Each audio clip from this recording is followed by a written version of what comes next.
میرے نبی نے فرمایا کاش میرے والدین زندہ ہوتے، میں ان کی ایسی خدمت کرتا کہ تم دیکھتے عشاء کی نماز ہو رہی ہوتی اور میں سورۃ فاتحہ پڑھ رہا ہوتا اور ادھر سے میری ماں مجھے کہتی بیٹا محمد، تو میں نماز توڑ کے کہتا جی اماں جان۔ اور اللہ کے نام میں ایک عجیب صفت ہے، کسی بھی نام کا کوئی لفظ حرف نکالو تو مطلب بدل جاتا ہے۔ لفظ اللہ کی ایک خصوصیت ہے کہ اس کے ہر حرف کو ہٹا دو تو اشارہ اللہ کی طرف ہوتا ہے۔ اللہ اللہ ہی ہے، الف ہٹا دو للہ تو اللہ کہتا ہے للہ ما فی السماوات و ما فی الارض، تو اشارہ اللہ کی طرف۔ اگلا لام ہٹا دو تو بچ جاتا ہے لہو، تو اللہ تعالیٰ کہتا ہے لہو ما فی السماوات و ما فی الارض۔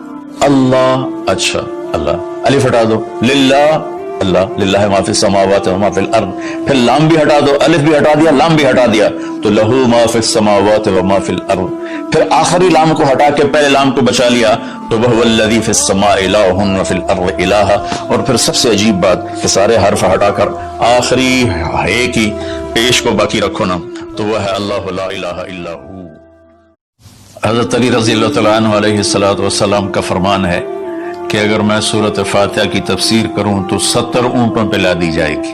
7 آیات ہیں تو ہر آیت کے لیے 10 اونٹ، اور ایک دفعہ فرمایا کہ عشاء کی نماز پڑھ کے بیٹھے اور فرمایا کہ میں تمہیں بسم اللہ الرحمن الرحیم کی تشریح کر کے بتاتا ہوں، اس کا مطلب بتاتا ہوں، تو با سے شروع ہوئے، با صرف لفظ با سے شروع ہوئے اور فجر کی اذان ہو گئی، با کی شرح۔ جنت الفردوس والے ہیں وہ بڑے خوش قسمت ہیں، ان کو روزانہ دن میں 2 دفعہ اللہ کا دیدار ہوگا، صبح بھی ہوگا شام بھی ہوگا۔ اور ابو بکر پہ قربان جاؤں، میرے نبی نے کہا ان اللہ یتجلی للناس عامۃ ولابی بکر خاصۃ، جنت والوں کو دیدار عام کرائے گا اور ابو بکر کو دیدار خاص کرائے گا، دیدار خاص۔ تو میرے بھائیو، میرے نبی نے فرمایا اللہ کا دیدار ہوگا، دیدار کے بعد واپسی ہوگی، واپسی پر جمعہ بازار ہوگا، عورتوں کا الگ مردوں کا الگ، اس میں ہر چیز ہوگی لیکن ایک اسپیشل چیز ہوگی، بڑی خوبصورت تصویریں لگی ہوں گی، بہت عالی شان خوبصورت تصویریں، اس کے نیچے لکھا ہوگا اگر آپ مجھے پسند فرمائیں تو میں آپ کے چہرے میں تبدیل ہو سکتی ہوں۔ ہر تصویر کے نیچے عورتوں کے بازار میں الگ، مردوں کے بازار میں الگ۔ اگر مجھے کوئی تصویر، ایک بڑھیا کہ میں دعا میں بھی واسطہ دیا کرتا ہوں اللہ کو، وہ گئی تھی کسی کام تو پیچھے بادشاہ نے اس کی جھونپڑے کو گرا دیا، وہ واپس آئی تو جھونپڑا گرا پڑا تھا، انہوں نے کہا میرا کس نے گرا دیا جھونپڑا؟ کہ یہ بادشاہ نے کہا کہ میرے محل کے سامنے اچھا نہیں لگتا گرا دو۔ ہائے، اس نے ہاتھ اٹھایا، کہا میرے مولا میں موجود نہیں تھی، تو موجود تھا، میں موجود نہیں تھی، تو موجود تھا۔ بس یہ الفاظ تھے کہ بادشاہ محل سمیت زمین میں دھس گیا سارے کا سارا زمین میں۔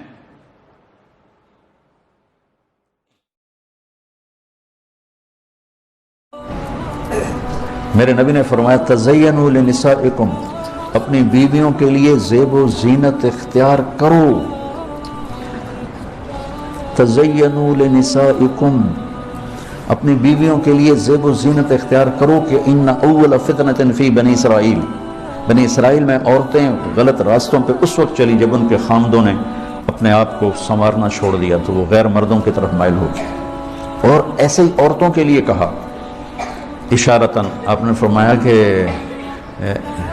ان الحور عین لتتزین لزوجہا کما تتزین ام سلمہ لرسول اللہ، سبحان اللہ۔ فرمایا کہ آپ نے فرمایا کہ جنت کی حوریں اپنے خامند کے لیے ایسے میک اپ کریں گی جیسے ام سلمہ میرے لیے میک اپ کرتی۔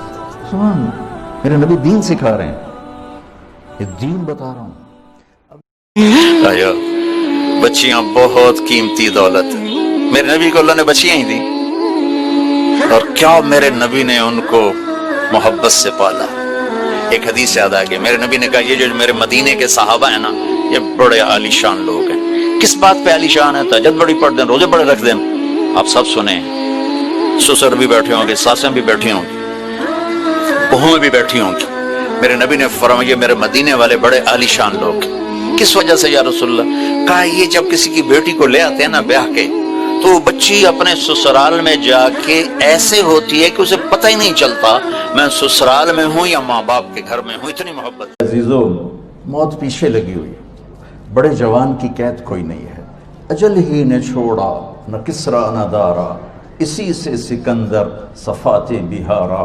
ہر ایک لے کے کیا کیا نہ حسرت سے دھارا، پڑا رہ گیا سب یوں ہی ٹھاٹ سارا. جگہ جی لگانے کی دنیا نہیں ہے، یہ عبرت کی جا ہے تماشا نہیں ہے. یہی تجھ کو دھن ہے رہوں سب سے اعلیٰ، وہ زینت نرالی ہو فیشن نرالا. جیا کرتا ہے کیا یوں ہی مرنے والا، تجھے حسن ظاہر نے دھوکے میں ڈالا. یہ چل چلاؤ کا جہان ہے، تجھے پہلے بچپن نے برسوں کھلایا، جوانی نے پھر تجھ کو مجنوں بنایا، بڑھاپے نے پھر آ کے کیا کیا ستایا.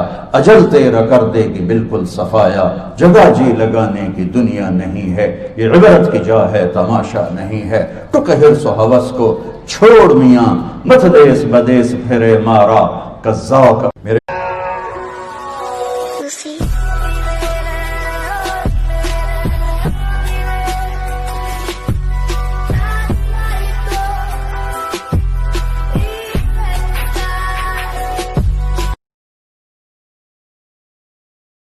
وہ بھی کوئی زندگی ہے جس کے پیچھے موت لگی ہوئی ہو، وہ بھی کوئی جوانی ہے جسے بڑھاپا کھا جائے، وہ بھی کوئی صحت ہے جسے بیماریاں کھا جائے، وہ بھی کوئی عروج ہے جسے زوال کھا جائے، وہ بھی کوئی ملاپ ہے جسے جدائی کھا جائے، وہ بھی کوئی گھر ہے جو اجڑ جائے.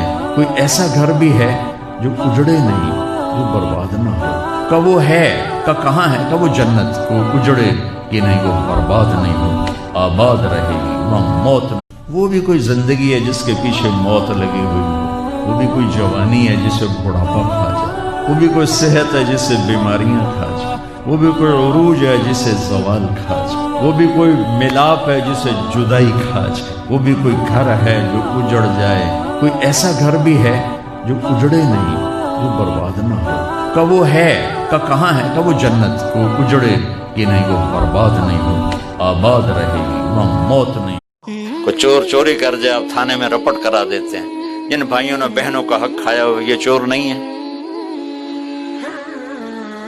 اس سے بڑی چوری اور کیا ہوگی کہ جس بہن نے اسی چھاتی سے دودھ پیا جس سے تم نے پیا، اسی پیٹ سے نکلی جس سے تم نکلے، اسی چھت میں پروان چڑھی جس میں تم پروان چڑھے، اور آج چند ٹکوں پر تم اپنی بہن کو ذلیل کر رہے ہو. کیسے نہیں دیونا.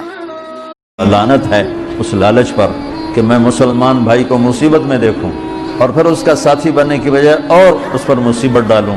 تو میں کیا کروں جب قوم کا دین پیسہ بن جائے اور قوم کا مذہب وہ صرف دنیا کی دولت بن جائے تو پھر وہ اندھے ہو جاتے ہیں، پھر اللہ کی نظر میں جانور بن جاتے ہیں، انسان بھی نہیں ہوتے.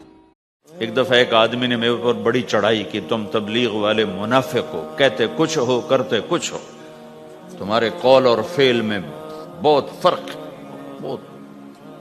جب ان کا غصہ اتر گیا تو میں نے ان سے کہا بھائی 100 نمبر تو اللہ نے بھی نہیں مانگے، آپ کیوں مانگتے ہو؟ اللہ نے کہا ہے فمن ثقلت موازینہ، جس کی نیکیاں بڑھ جائیں گی گناہ تھوڑے ہوں گے تو پاس کر دوں گی.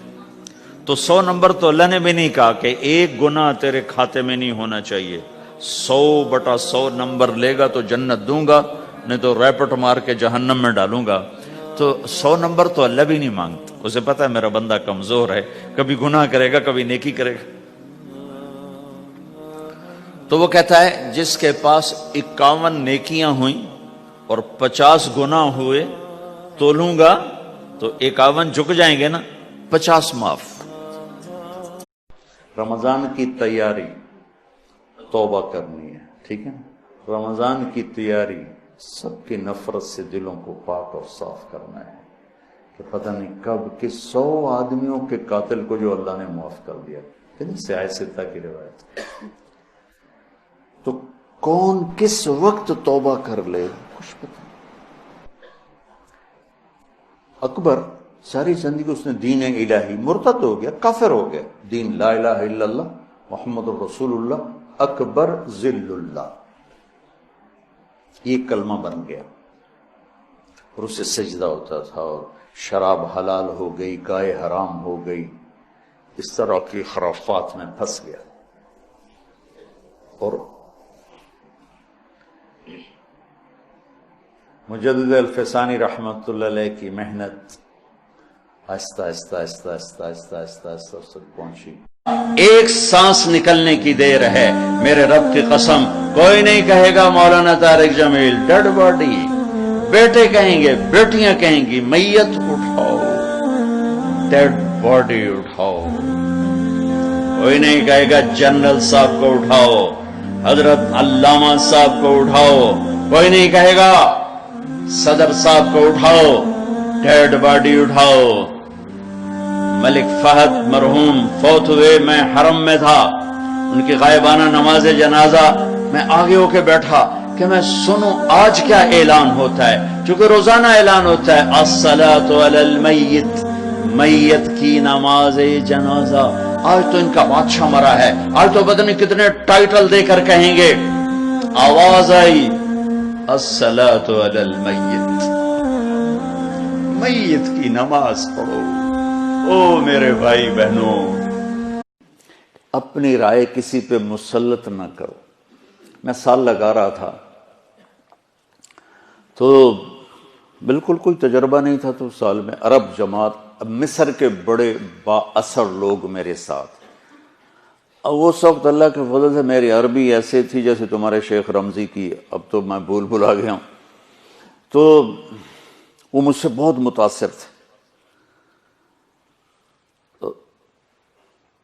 راستے میں نماز کا وقت ہوا تو شیخ ابراہیم سفراتا رحمت اللہ علیہ فوت ہو گئے، ان کا نام تھا ابراہیم۔ انہوں نے سیٹ پر ہی بیٹھ کر یوں کرنے لگے تو میں نے ہاتھ پکڑ لیا، میں نے کہا لا تجوز الصلاۃ قاعدا، انہوں نے کہا عندنا یجوز یا شیخ، میں نے کہا لا القیام فرض قم فصلی۔ اس کا چہرہ غصے سے لال سرخ ہو گیا۔ نمائش کی گھڑی ہے جس میں پوری قوم کو ایک دوسرے کا تعاون کرنا ہے، اور یہ میری اپیل چاروں صوبوں میں رہنے والے اپنے بہن بھائی بیٹے بیٹیاں دوست احباب سے ہے کہ ہم اس میں ساری احتیاطی تدابیر کو اختیار کریں جو ہمیں بتائی جا رہی ہیں۔ اللہ کے محبوب کا ارشاد ہے، بخاری شریف کی روایت ہے کہ وبائی مرض والے کو دیکھ کے ایسے بھاگو جیسے شیر سے بھاگتے ہو، فر من الجذام کما تفر من الاسد۔ تو یہ ایک حدیث ہی کافی ہے، ہمیں ہمارے لیے نمونہ ہے۔ تو اللہ کا شکر ہے ہم بڑے محفوظ ہیں، بہت بچے ہوئے ہیں۔ جو ایڈوانس ملک ہیں وہ بہت زیادہ اس میں گرفتار ہیں۔ تو میری یہ اپیل تمام حضرات سے ہے اور اپنے تبلیغی دوستوں سے بھی ہے کہ وہ حکومت کا تعاون کریں۔ ماشاءاللہ وہ کر بھی رہے ہیں، کچھ جماعت